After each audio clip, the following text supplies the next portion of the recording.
To illustrate how we can solve problems using the heat equation, let's look at the example of conduction through a wall that we saw at the start of the video.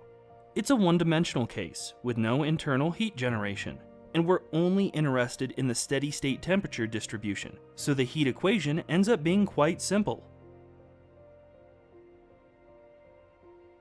This is a second-order differential equation, and it can be solved by integrating twice, remembering to add the two constants of integration along the way.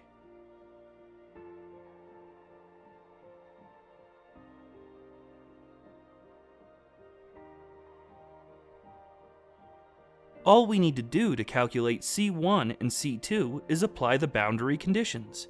We don't need to consider the initial conditions because this is a steady-state case. At x equals 0, t is equal to t1, and at x equals L, it's equal to t2.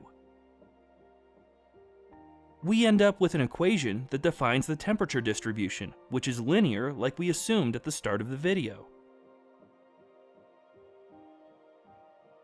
That was pretty easy, but solving the heat equation analytically is challenging for anything much more complex than a one-dimensional case, so specialist software is routinely used by engineers to perform this type of analysis.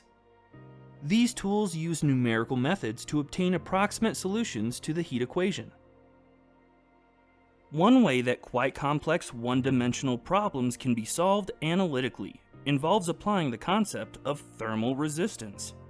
It's a really powerful technique that simplifies the analysis of things like conduction through several different layers.